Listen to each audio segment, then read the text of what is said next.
Hi, my name is Marina Gallardo with the Arizona Health Zone at U of A Cooperative Extension, and today I am going to be showing you how to plant seeds. We're going to be going over the materials that you'll need. So you're going to be needing soil, any type of potting soil will do.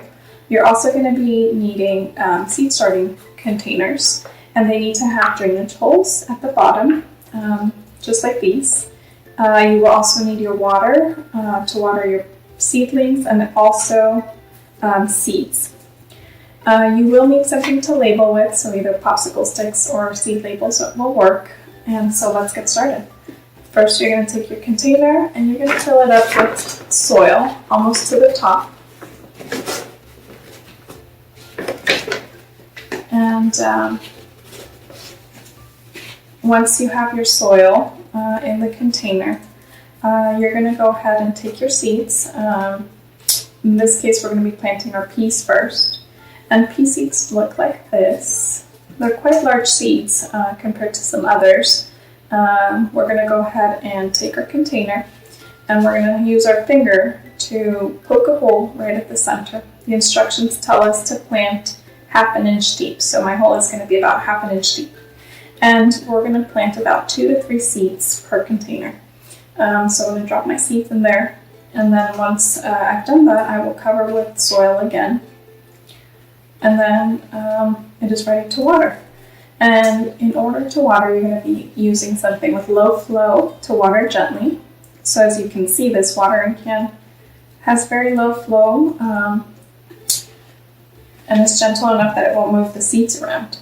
You can also use a water or spray bottle, because that's also a very gentle stream of water.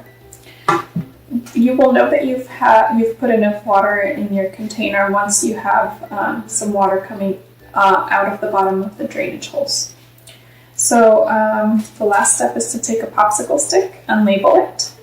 In this case, we planted peas, so I've labeled it with snap peas on today's date.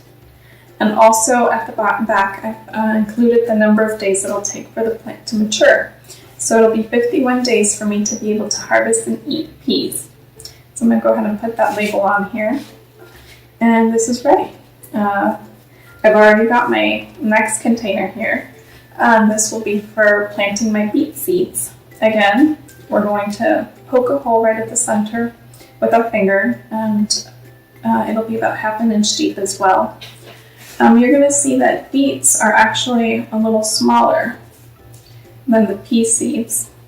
I hope that you can see this. It's very small.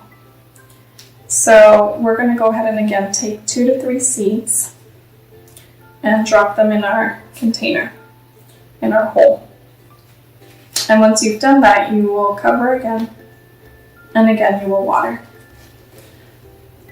And once you start to see a sprout, you'll see a small baby plant with 2 little leaves. The first leaves are called the cotyledon, and they're very small, usually round, but those are not the true leaves. The second set of leaves are the true leaves, and that's what tells us that our plant is getting ready to be transplanted out into a garden or into a bigger container to keep growing. So you'll wait until after you see the first true leaves, what the plant will look like. So once you have you've decided that it's ready to be transplanted, you select a location.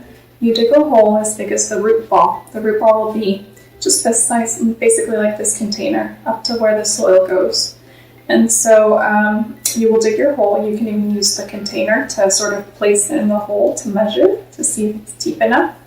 And then you will go ahead and take your root ball out, your transplant out of the container, and then you will put it in the hole and add soil again and water. And then you just continue to wait until you've reached the number of days to maturity. For beets, I've also included the number of days to maturity in my label. It'll be 55 days. And that is all. So this is our seed starting activity for today. I hope you enjoyed it, and we'll see you next time.